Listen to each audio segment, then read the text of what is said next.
নমস্কার বন্ধুরা, অন্নপূর্ণা যোজনা form fill up শুরু হয়ে গেছে, আপনারা সবাই জানেন। আপনি যদি এখনও আবেদন না করে থাকেন তাহলে এই ভিডিওটা আপনার জন্যই খুব গুরুত্বপূর্ণ। আজ আমি সম্পূর্ণ ফর্ম ফিল আপটা আছে যা বাংলায় খুব সহজে আপনাদের সাথে শেয়ার করবো, কীভাবে ফিল আপ করবেন অফলাইনে এবং কোথায় গিয়ে জমা দিতে হবে এবং কদিন টাইম থাকবে ফিল আপ। প্রথমে আগে জেনে নিই ফর্মটা আপনি কোথায় পাবেন। ফর্মটা পাবেন আপনার লোকাল কোনো বিডিও, মিউনিসিপ্যালিটি বা কোনো কর্পোরেশন এলাকায়। ফর্মটা ফিল আপ করার টাইম 1 তারিখ থেকে 90 দিন পর্যন্ত টানা থাকবে, কিন্তু ফর্মটা 28 তারিখে বেরিয়ে গেছে, কিন্তু ফর্ম ফিল আপ শুরু হবে 1 তারিখ থেকে। 1 তারিখে আপনারা অনলাইনেও পেয়ে যাবেন, তখন আপনাদের সাথে নতুন একটা ভিডিও শেয়ার করবো, সেটা হচ্ছে অনলাইনে কীভাবে ফর্ম ফিল আপ করবেন। এখন আমাদের হাতে চলে এসেছে অফলাইন ফর্মটা। সেই অফলাইন ফর্মটা কীভাবে ফিল আপ করবেন সেটা দেখা যাক। প্রথমেই আছে পরিবারের নাম। আমি এখানে যে পরিবারের প্রধান তার নাম হচ্ছে রাজেশ সরকার, এবং এই পরিবারের প্রধান নামটা কার দেবেন? আপনার যে ফ্যামিলিতে যে হেড অফ দ্য মেম্বার, অর্থাৎ যে সিনিয়র সিটিজেন, বয়সে বড়, সে ফিমেলও হতে পারে মেলও হতে পারে, তার নামটা এখানে দেবেন। তার জন্ম তারিখ দেবেন, তার পরিবারের প্রধানের লিঙ্গ দেবেন। যদি এখানে আমাদের পুরুষ দিয়েছি, আধার নাম্বার যে 12টি যে 8 নম্বর সেটা দেবেন, এবং সেই ডিজিটাল রেশন কার্ডের পারিবারিক আইডি। এবার রেশন কার্ডে ডিজিটাল রেশন কার্ড নিয়ে অনেকের একটু সমস্যা আছে। ডিজিটাল রেশন কার্ডটা কী? ডিজিটাল রেশন কার্ড আপনারা যখন এখন রেশন তুলতে যান, তারা সবসময় জানেন একটা যে বায়োমেট্রিক করতে হয়। সে বায়োমেট্রিক করা মানে অটোমেটিক রেশন কার্ডটা ডিজিটাল হয়ে গেছে। রেশন কার্ড ডিজিটাল বলতে কী কী রেশন কার্ড হয়? RK-S1 আছে, S1-এর মধ্যে 2, 1, 2 দুটো হয়, PHH আছে, AA1 আছে, এগুলো সবই হচ্ছে ডিজিটাল রেশন কার্ড। এবার যখন রেশন কার্ডে এখানে আইডি কীভাবে দেবেন? প্রথমে আগে রেশন কার্ডটা লিখবেন, আইডিটা বলতে PH11 যদি হয় বা RK-S11 হয় সেটা লিখবেন, তারপরে নাম্বারটা লিখবেন। এটা কিন্তু সবসময় মাথায় রাখবেন।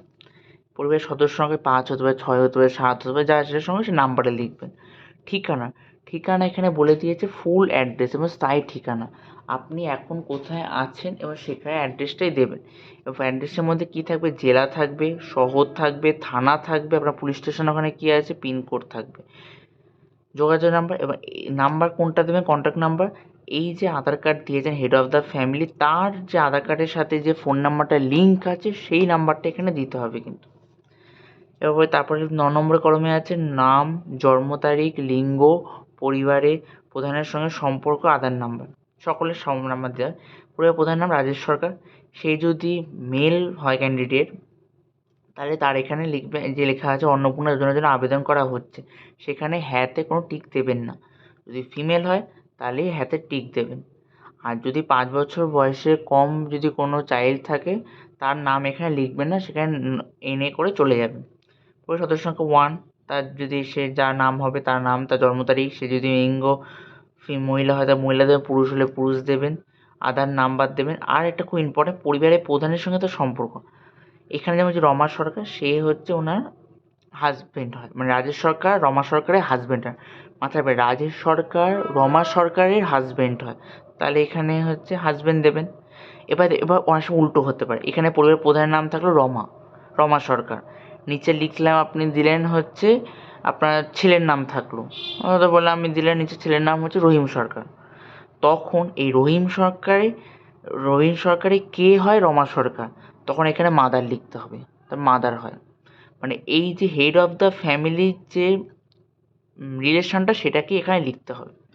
তারপর সদস্য সংখ্যা 2 দেবেন। সে যদি মেল হয় তাহলে এখানে হ্যাঁতে টিক দেবেন, আর ফিমেল হলে হ্যাঁতে টিক দেবেন। এবার আমরা নেক্সট পেজে যাই।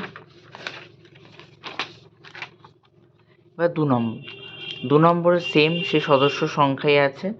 মহিলা হলে টিক দেবেন, পুরুষ হলে দেবেন না। আর যদি কোনো চাইল্ড থাকে তাহলে NA করে চলে যাবেন। NAটা কিন্তু অবশ্যই, চাইল্ড থাকলেও সেটা কিন্তু সদস্যের মধ্যে গণ্য করা হয়, NAটা অবশ্যই লিখবেন। পরিবারের প্রধান এবং পরিবারের সকল প্রাপ্তবয়স্কদের account number, head of the family যে তার অ্যাকাউন্ট নাম, ব্যাংকের নাম, অ্যাকাউন্ট নাম্বার অ্যাপসে করে দেবেন। সদস্য সংখ্যা 1 সেমভাবে একইভাবে করবেন। এবং এই যে অ্যাকাউন্ট নাম্বারটা দেবেন সেটা কিন্তু তার যে নিজস্ব যে আধার কার্ড আছে তার সাথে যাতে লিঙ্ক থাকে, অর্থাৎ DBT লিঙ্ক যাতে অবশ্যই করা থাকে, এটা কিন্তু খুব মাস্ট, ম্যান্ডেটরি। নেক্সট হচ্ছে এপিক নাম্বার, ভোটার তালিকার নাম দিতে হবে। হেড অফ দ্য ফ্যামিলির নাম, বিধানসভা ক্ষেত্র, এপিক নাম্বারটা এখানে লিখবেন, বড় করে এখানে এপিক নাম্বারটা লিখবেন। তা আপনার যা ভোটার কার্ডের যে এপিক নাম্বার সেটাই লিখবেন। তারপর বিধানসভা ক্ষেত্র লিখবেন, তারপরে অ্যান্ড দিয়ে লিখতে পারবেন, ব্র্যাকেট ও পার্ট নাম্বার লিখে, সেই পার্ট নাম্বারটা কোথায় পাবেন? বিএলও যখন আপনাদের ভোট হয় এলাকাতে, তখন একটা স্লিপ দিয়েছিল, কিউআর কোড লাগানো একটা স্লিপ দিয়েছে, ওর মধ্যেই সব থাকবে। ওই যে ওই কাগজটা নিয়ে বসবেন, ওই কাগজের মধ্যে যা যা থাকবে সব এখানে লিখবেন। এপিক নাম্বার ওখান থেকে লিখবেন, বিধানসভা ক্ষেত্র ওখানে থেকে লিখবেন, অংশ নাম্বার ওখান থেকে লিখবেন, অংশ নাম্বার পার্ট নাম্বার ওখানে লিখে দেবো, অংশ নাম্বারও লেখা থাকবে। এটা এভাবে ফিল আপ করবেন। বিভাগ হচ্ছে কি, এটা খুব ইম্পর্টেন্ট। যদি যে অসংরক্ষিত মিন্স মানে জেনারেল হলে জেনারেল রাইট দেবেন। যদি জেনারেল না হয়, ইন কেস জেনারেল হলো না, তখন জেনারেলের মধ্যে কী কী আর ওটা ছাড়া আর কী কী আছে? অসংরক্ষিত আর্থিক দুর্বলতা মানে EWS, general plus EWS, SC, ST, OBC, PVTC মানে বিশেষ করে ঝুঁকিপূর্ণ জাতিগত জনগোষ্ঠী, এটা আমাদের এখানে দেখতে পাবেন, এটা ট্রাইবাল এলাকাতে থাকে। এই অসংরক্ষিত বাদে যে কটা কিন্তু বিভাগ আছে, প্রত্যেকটার জন্য কিন্তু সার্টিফিকেট থাকা ম্যান্ডেটরি। সার্টিফিকেট থাকলে এখানে টিক দেবেন, এটা কিন্তু সবসময় মাথায় রাখবেন। এরপরে আমরা চলে যাব হচ্ছে, এর মধ্যে আছে খ, মানে খ একটা পুরো আলাদা পার্ট হয়ে গেল। এতক্ষণ আমরা কতে ছিলাম, এবার আমরা খতে যাচ্ছি, রেশন কার্ড এবং হচ্ছে ভর্তুকি, খাদ্য ভর্তুকি। প্রথমে আমরা আপনাকে বলেছি আপনার কি ডিজিটাল রেশন কার্ড আছে, তাহলে হ্যাঁ করুন, অবশ্যই সবার ডিজিটাল রেশন কার্ড থাকে। এর কী কী ধরন হয় সেই ধরনটা এবার এখানে রাইট দিতে হবে। রেশন কার্ড কি প্রতি মাসে আপনি রেশন তোলেন, তাহলে হ্যাঁ করবেন, না তুলে না করবেন। এবার চলে আমরা গ। গ হচ্ছে সম্পত্তি। সম্পত্তি কি? এই সম্পত্তি নিয়ে অনেকে খুব সংশয় আছে, আমি আমার বাড়ির সম্পত্তি লিখে সরকারকে দিচ্ছি, তাতে কেউ কিন্তু কিচ্ছু হবে না। সরকার কিন্তু আপনার সম্পত্তি কোনো নথি, দলিল, পর্চা, ট্যাক্সের বিল, খাজনা কিচ্ছু কিন্তু আপলোড করার কথা বলেনি, এবং জমা দেওয়ার কথাও বিডিও অফিসে বলেনি। এটা নিয়ে বেকার আপনারা চিন্তিত হবেন না, এবং লোকে প্যানিক করছে এটা নিয়ে, এই প্যানিকে বা গুজবে কান দেবেন না। প্রথমেই আছে ১ নম্বর বাড়ির ধরন। আপনার বাড়িতে কি ৩ বা তার বেশি পাকা ঘর আছে? সবারই সাধারণত, এবার সেটা কিন্তু আপনাদের শৌচালয় অথবা টয়লেট বাদ দিয়ে ধরবেন। রান্নাঘর থাকে রান্নাঘর ধরবেন, এবং ড্রয়িং রুম থাকে ড্রয়িং রুম ধরবেন, আর যেটা এক্সট্রা রুম থাকে রুম। ৩, যদি ৩-এর বেশি হয় তাহলে এখানে হ্যাঁ করবেন, ৩-এর কম হলে না করবেন। এবার একটা কথা বলি, অনেকে বলছেন আমার কটা ঘর আছে আমি সরকারকে জানাতে যাব। অনেকে এরকমও হয়েছে যে এই অন্নপূর্ণা যোজনা ফর্ম ফিল আপ করেছে, বা আগে যখন এর আগে লক্ষ্মী ভাণ্ডার যেটা ছিল, বা আপনার স্বাস্থ্যসাথী কার্ড হোক, হ্যান ত্যান যত রকম সমস্ত প্রকল্প ছিল, সেগুলো করার পর অনেকে আবাস যোজনার জন্য অ্যাপ্লাই করেছে। আবাস যোজনার জন্য অ্যাপ্লাই করেছে, এটা কিন্তু মাথায়, আবাস যোজনার জন্য অ্যাপ্লাই করেছে। কথাটা কেন বললাম? কথাটা বললাম যে আবাস যোজনা করার জন্য আপনারা যে এক্সট্রা টাকাটা পাবেন, সেই টাকাটা দিয়ে অনেকে বাড়ি থাকা সত্ত্বেও সে টাকাটা তুলেছে, ইন্সপেকশনে কিন্তু আসেনি, কারণ সে টাকাটা তার প্রফিট হয়েছে। এখানে ওই জন্য এই সরকার আগে থেকে আপনার কাছে জেনে নিচ্ছে আপনার কি বাড়ি আছে কি নেই, ঠিক আছে? যদি বাড়ি থাকে তাহলে নেক্সট টাইম সে কিন্তু আবাস যোজনার জন্য অ্যাপ্লাই করতে পারবে না, অথচ সে ভেরিফিকেশনের আগেই বাদ হয়ে যাবে, এটা কিন্তু মাথায় থাকে যাবে। পারিবারিক জমির মালিকানা যদি থাকে আপনার নিজের নামে, যদি মানে নিজের নাম বলতে কার নাম? হেড অফ দ্য ফ্যামিলি যে ক্যান্ডিডেট আছে তার নামে কিন্তু হতে হবে, তাহলে হ্যাঁ করবেন, না থাকলে নো করবেন। পরিবারের সকল সদস্যের মোট জমির পরিমাণ, এইটা কোথায় পাবেন? আপনার যে রেজিস্ট্রেশন তথ্য বা আওতায় আরও যে আছে আরওআরটা কী জিনিস? আপনি রিসেন্ট যে ট্যাক্সের বিল বা খাজনা দিয়েছেন, সেইখানে আপনার একটা যে স্লিপ দেয় তো বিল দেয়, সে বিলের একদম ফার্স্ট দুটো কলমের মধ্যে আপনার ওখানে লেখা থাকে জমি কত শতক, সেটা লেখা থাকবে কীভাবে? 5.00 সামথিং লেখা থাকবে, বা 4.0 সামথিং, নাকি 9.00 সামথিং, এভাবে লেখা থাকবে, যা যত জমির পরিমাণ তত অনুযায়ী হয়। আপনারা এটাকে অনলাইনেও বের করে যদি আপনারা যদি পর্চা তো পাবেন, পর্চাতে কিন্তু শতক লেখা থাকে না, পর্চাতে কিন্তু লেখা থাকে একর। সে একর দিয়ে আপনারা অনলাইনে ক্যালকুলেশন করেও কিন্তু বের করতে পারবেন। আমি সেই ক্যালকুলেশনের প্রসেসটা আমি ডিসক্রিপশন বক্সে দিয়ে দেবো। যানবাহন মিন্স কি? আপনার বাড়িতে কটা পেট্রোল চালিত গাড়ি আছে, এটা মাথায় রাখবেন। এইবার এখানে একটা কথা, অনেকে বলছে আমার বাড়িতে তো গাড়ি বলতে স্কুটার আছে, স্কুটার সেটা কিন্তু আপনার ব্যাটারি চালিত স্কুটার, তখন কিন্তু আপনি এখানে নো করবেন। এখানে কিন্তু বলে দিয়েছে অবাণিজ্যিক মোটর চালিত, মানে ডিজেল বা পেট্রোল চালিত, নো করবেন। যদি সেই স্কুটারটা যদি হচ্ছে পেট্রোল চালিত হয়, তাহলে এখানে হ্যাঁ করবেন, অবশ্যই এটাকে মাথায় রাখবেন। সে গাড়ির রেজিস্ট্রেশন নাম্বার দেবেন, আর যদি গাড়ি কটার সংখ্যা 2, 3, 4 তাহলে যা দেবেন। তারপরেই আছে পারিবারিক ভিত্তিক সদস্য বিমা। বিমা যদি কারোর না থাকে ফার্স্টেই নো করে দেবেন, এখানে যেন কারণে নো করে দিয়েছে। এই হেড অফ দ্য ফ্যামিলি যদি তার না থাকলো তাহলে এখানে এনএ করবেন।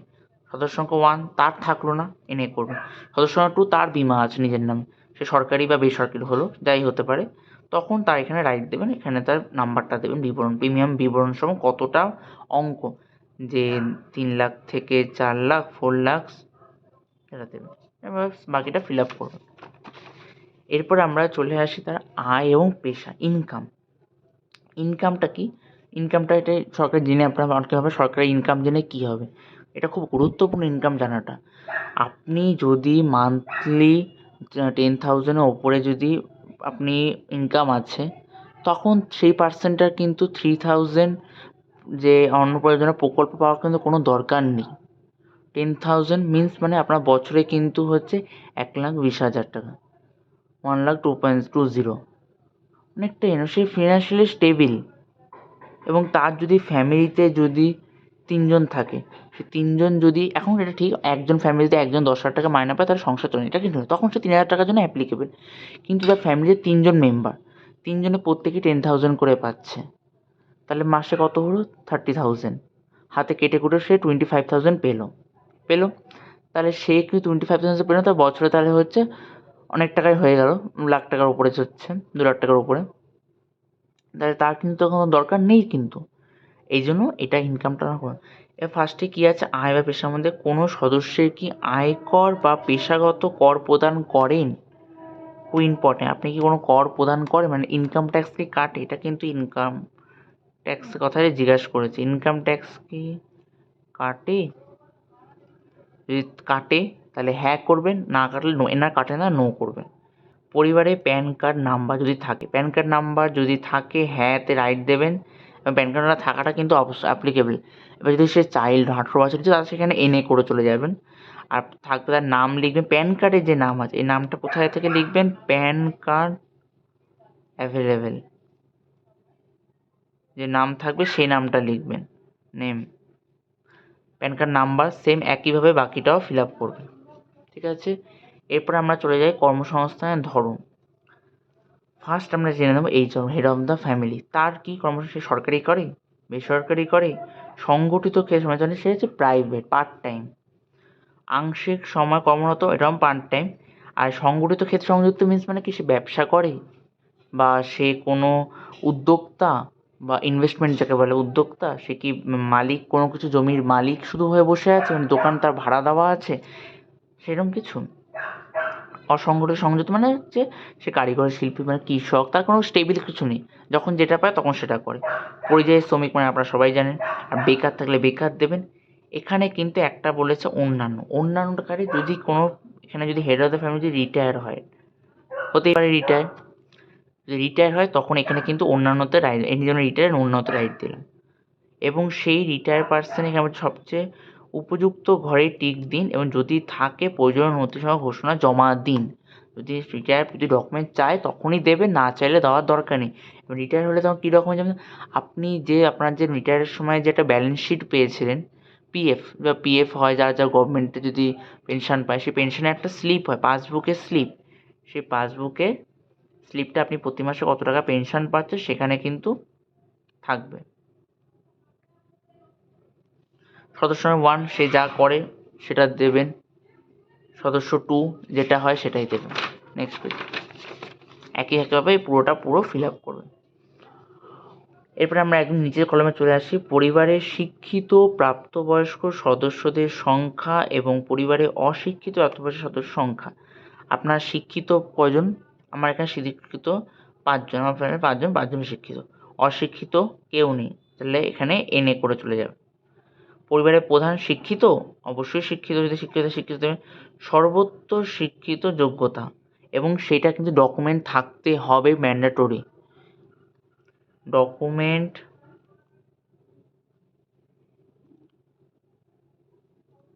থাকাটা ম্যান্ডেটরি। সেম একইভাবে সদস্য নম্বর 1, সদস্য নম্বর 2, 3 এভাবে ফিল আপ করবেন।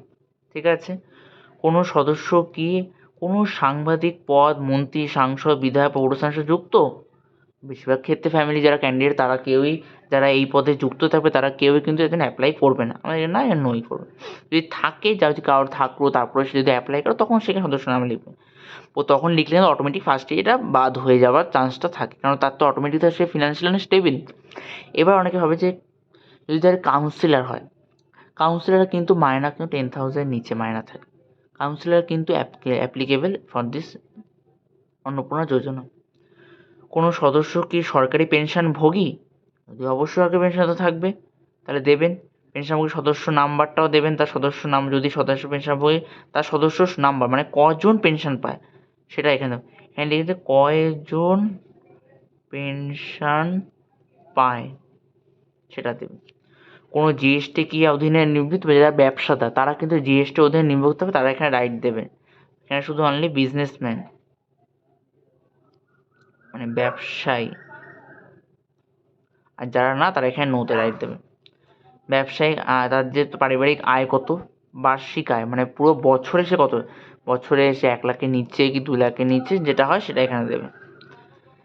এইবার এইটা হচ্ছে খুব ইম্পর্টেন্ট, সিএ আবেদনের বর্তমান অবস্থা যদি থাকে, যদি আপনি যদি ট্রাইব্যুনালের জন্য অ্যাপ্লাই করে থাকেন সেই সিএর জন্য, তাহলে এটা যদি হেড অফ দ্য ম্যান পর্যন্ত তাহলে এখানে দেবেন না। সদস্য সংখ্যা 1 যদি না থাকে সদস্য নাতে করে যাবেন। এইবার আমরা আসি সদস্য নম্বর 2। সদস্য নম্বর 2 আছে আবেদন, যদি আপনার দেখলেন আবেদন করা হয়েছে বা ইস্যু করা হয়েছে, যদি হয় তাহলে সার্টিফিকেট ইস্যু করা হয়েছে, সার্টিফিকেট আসেনি। আবেদন যে নাম্বারটা একটা হয়, একটা সার্টিফিকেট নাম্বার হয়, দুটো নাম্বার, একটা আবেদন নাম্বার হয়। আপনার দেবে যখন আপনি অ্যাপ্লাই করবেন, যখন ট্রাইব্যুনালের জন্য অনলাইনে যখন সার্চ করে দেখবেন আপনার আবেদন নাম্বার একটা থাকে, সেই নাম্বারটা আপনার মেসেজ দিয়ে ঢুকে যাবে। আর সেটা ইস্যু হয়ে গেছে এবং সার্টিফিকেটও পেয়ে গেছে, তখন তার একটা আলাদা নাম্বার যেটা হবে তার সাথে এর যেমন হচ্ছে সার্টিফিকেট পেয়ে গেছে তার এখানে একটা যে নাম্বার, সেই নাম্বারটা এখানে লিখবেন। সত্যি আপনার দেখলেন এখানে যে আবেদন হয়েছে, ট্রাইব্যুনালের নাম উঠেছে, একটা মেসেজ পেয়েছেন, অ্যাপিল আইডি, যেটা এখানে লিখবেন অ্যাপিল আইডি বলে লেখা থাকে, এটা অ্যাপিল আইডি বলে থাকে এটা, তখন তার এখানে এই নাম্বারটা লিখবেন। সেমভাবে বাকি যে থাকে তার নাম্বার করবেন। এবার যদি আপনি যদি কোনো কিষাণ কার্ড করে থাকেন বা কোনো ক্রেডিট কার্ড, যদি শিল্পী ক্রেডিটগুলো থাকে তাহলে আপনি করবেন। এখানে এটা কারোরই নেই, এখানে হচ্ছে প্রথমেই এনএ এনএ এনএ এনএ করে চলে যাবে। থাকলে যদি কেউ থাকে গ্রামের দিকে ওটা তার সে থাকবে, তখন সে এটা করবে। এবার হচ্ছে এসআই, সর্বোচ্চ যে এসআই সর্বোচ্চ লাস্ট যে এসআইটা হয়েছে তার 26-এর এসআই, তার যদি বাদ পড়ে থাকে, যদি আপনার নাম যদি তাতে বাদ হয়, তবে আপনি মামলাটা কি ট্রাইব্যুনালে বিচারাধীন কি? যদি পরিবারে কেউ থাকে, আমার পরিবার প্রধানের যে আছে তার নেই, তাহলে না করে প্রযোজ্য নয় তার জন্য, প্রযোজ্যই নয় তার জন্য এটা। আর এখানে না আর হ্যাঁ যদি হয় তা মামলা বিবরণ, নাম বাদ পড়ে থাকে তবে মামলাটি ট্রাইব্যুনালে বিচারাধীন কি না, তাহলে নাতে যদি বাদ না পড়ে থাকে, বাদ পড়ে থাকে, বাদ পড়েনি, ঠিক আছে, তাহলে আপনি প্রযোজ্য নয় আর না এই দুটো একই জিনিস, দুটো আলাদা কিছু নয়। প্রযোজ্য নামে নট অ্যাপ্লিকেবল, তার জন্য অ্যাপ্লিকেবল না, কিন্তু এটা কখনোই আপনার জন্য দিতে পারবেন না অ্যাপ্লিকেন্ট। যদি সে ওয়েস্ট বেঙ্গলের বাসিন্দা হয়ে থাকে তার জন্য ওটা অলওয়েজ অ্যাপ্লিকেবল, ওই জন্য আপনি এখানে নাতে যাবেন, নাতে যাবেন। সদস্য তার জন্য হয়েছে, তার মামলা বিবরণ আছে, হয়েছে তার মামলা বিবরণ দেবেন এখানে। তারপরে আমরা আছি, এবার হচ্ছে সামাজিক মর্যাদা বা নির্ভরশীল, খুব ছোট্ট একটা জিনিস। বিদ্যালয়ে অধ্যয়ন এখন আমরা প্রথমে আপনাকে ফর্মের শুরুতেই বলেছিলাম, যদি 5 বছরের নিচে কারোর নাম থাকে বা যদি সে যদি 18 বছর 18 নিচে, তখন সে স্কুল ক্যান্ডিডেট, তখন তার কিন্তু এখানে ডিটেলস জমা দিতে হবে, কিছুই না। কজন সদস্য সংখ্যা আছে সেটাকে লিখতে হবে, কজন, একজন অনেকে 2 চাইল্ড আর 1 চাইল্ড ফ্যামিলি থাকে, সেটা দেখেন 2 থাকলে 2 লিখবেন, 1 থাকলে 1 লিখবেন, যে যেটা হবে।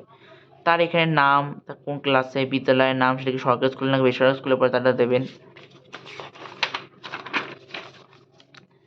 এবং সে যদি স্বীকৃত মাদ্রাসাতে পড়ে তাহলে মাদ্রাসার নাম দেবেন, যদি অন্যান্য মাদ্রাসা বা অন্যান্য যদি কোনো স্কুলে হয়, মানে অন্য স্কুল মিনস মানে কিডজি, এমন কিছু স্কুল আছে এখন দেখবেন কিডজি হয়, এগুলো হচ্ছে আমার প্লে মানে এডুকেশন প্লাস প্লে। অ্যাডামাস আছে ইউনিভার্সিটি, অ্যাডামাস না ওটাকে আপনাদের অ্যাডামাস ইউনিভার্সিটির আন্ডারে কিছু ছোটো ছোটো স্কুল আছে, সেই সব স্কুলগুলো সেগুলো সব অন্যান্যর মধ্যে পড়বে। তারপর সদস্য নাম্বার 2 এই দেবেন। এবার যদি শিশুদের টিকাকরণের বর্তমান অবস্থা, যদি শিশু থাকে তা তো অবশ্যই টিকাকরণ থাকবে, তখন সেগুলো ফেলে, যদি শিশুর টিকাকরণ করা হয়ইনি, স্টার্টই হয়নি, এখানে রাখবেন। আর টিকাকরণ হয়েছে বা সম্পূর্ণ, তা এখানে রাখবেন। এবং সেই টিকাকরণ যে হয়েছে তার যাতে রিসিপ্ট যাতে থাকে, এটা ম্যান্ডেটরি থাকাটা।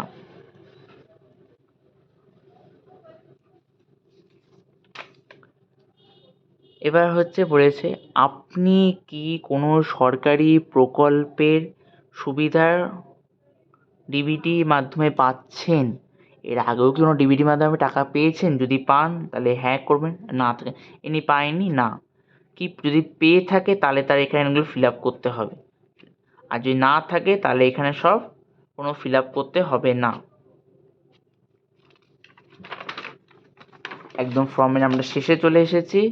ফর্ম যদি বাদ দেওয়া হলে, 2 নম্বর যদি বাদ দেওয়া হলে কারণ অফিসার কর্তৃক পূর্ণ, এটা আপনার কিছু ফিল আপ করতে হবে না, ঘোষণা। এবার আপনার সম্মতি, আপনার সম্মতি দিচ্ছেন।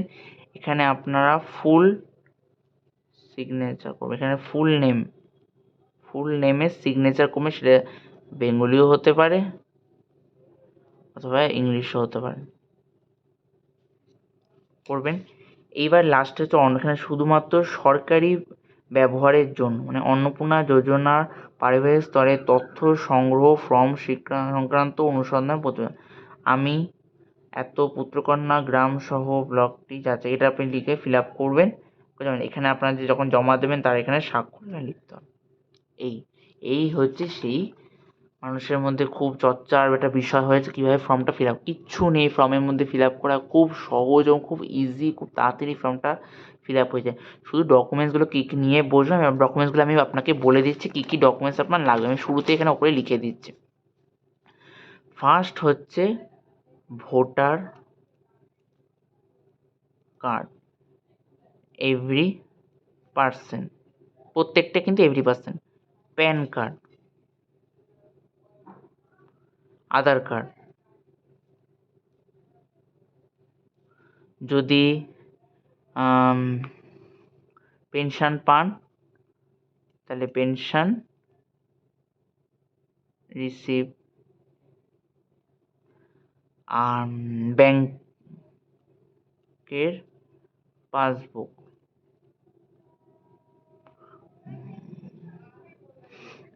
যদি ট্রাইব্যুনালে নাম থাকে তখন তার আইডি, এই কটা জিনিস আপনার লাগবে। আর যদি কোনো তার আপনার বাড়িতে যে চিলড্রেন থাকে, চিলড্রেন পারপাস, তার এডুকেশন কোয়ালিফিকেশন।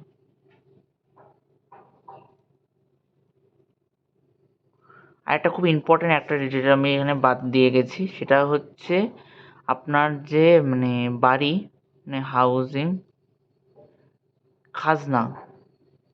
খাজনার বিলটা, রিসিপ্টটা, এটা কিন্তু লাগবে। এই হচ্ছে ফর্ম। ঠিক আছে, তাই যদি ভিডিওটা ভালো লাগে অবশ্যই লাইক কমেন্ট করবেন। আমি আপনাকে কী কী ডকুমেন্টস লাগবে সেটা আমি ডেসক্রিপশন বক্সে দিয়ে দেবো, ওখানে আপনারা দেখে নিতে পারবেন।